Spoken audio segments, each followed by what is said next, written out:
बिस्मिल्लाहिर्रहमानिर्रहीम अस्सलाम वालेकुम व्यूअर्स, फिर हाजिर हूँ एक न्यू वीडियो में एक न्यू रेमेडी के साथ। व्यूअर्स, इस रेमेडी का बुनियादी जो अंगूर है, इसलिए रेमेडी बयान करने से पहले अंगूर का मुख्तसरन तारुफ पेश करूँगा। व्यूअर्स, पेरिस के बाशिंदों का दस्तूर और अमल है कि जब वो लोग दुनियावी तफक्कुरात और मेहनत से उकता जाते हैं तो सब कारोबार छोड़कर देहातों और जंगलों में चले जाते हैं।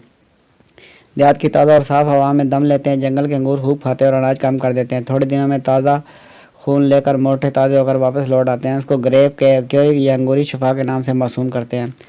अंगूर एक मशहूर मारूफ मेवा है जिससे बच्चा वाक़िफ़ है। इसका रूह परवर रंगत और इसके दिल नवाज साख्त से बेहद जज्ब नज़र होती है। कौन है जो अंगूर की दिल फरेब खुश से पड़े हुए देखे और उसके जायका और अलावा से ज़बान को महरूम रखे। चनाचा यकीनन हर वो शख्स जिसकी जेब इजाज़त देती है उसको इस्तेमाल करता है। खुसूसन बीमारियों में तो इसका रस आब हयात का मरकब है। गो हर शख्स की तबीयत मुख्तलिफ होती है, लिहाजा किसी चीज़ पर हतमी दावा तो नहीं किया जा सकता, मगर तमाम हज़ारा लोगों को इस बात पर इत्तफाक है कि अंगूर तमाम मेवों का सरदार है। चनाचा ज़माना कदीम से दुनिया के बाशिंदे अंगूर खाते आए हैं। अहले चीन तो मुद्दत से इसकी फजीलत के कायल हैं। अक्सर मौरखीन का ख्याल है कि हज़रत नूह अलैहिस्सलाम ने अंगूर की काश्त की। यूनानियों की कदीम रवायत के मुताबिक मालूम होता है कि कदीम यूनानियों का एतकाद था कि देवी देवताओं ने दुनिया की तमाम कौमों को अंगूर की काश्त करने और से शराब बनाने की तालीम दी थी।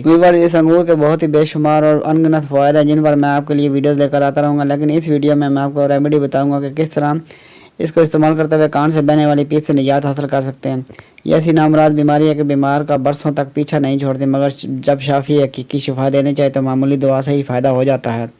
चनाचा झैल में एक ऐसा ही लाजवाब नुस्खा पेश किया जाता है। तुरश अंगूर के रस को आग पर रख कर पकाएं। जब गाढ़ा हो जाए तो किसी खुले मुंह की शीशी में डालकर बाहिफाजत रखें और बावक्त ज़रूरत इसको दुगने या 3 गुना शहद में हल करके और नीम गर्म करके कान में डालें। ख्याल है कि जब कान में डालना मकसूद हो तब इसको शहद के साथ मिक्स करें और नीम गर्म करके कान में डालें।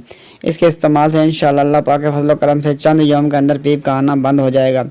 मुजरब है। अब तक के लिए इतना ही, मिलते हैं नेक्स्ट वीडियो में एक न्यू रेमेडी के साथ। वीडियो अच्छी लगे तो लाइक कीजिए, शेयर कीजिए और हमारे चैनल को सब्सक्राइब कर दीजिए और साथ लगे बेल आइकन को प्रेस कर दीजिए ताकि हर आने वाली वीडियो आप तक बर वक्त पहुँचती रहे। आपका बहुत बहुत शुक्रिया।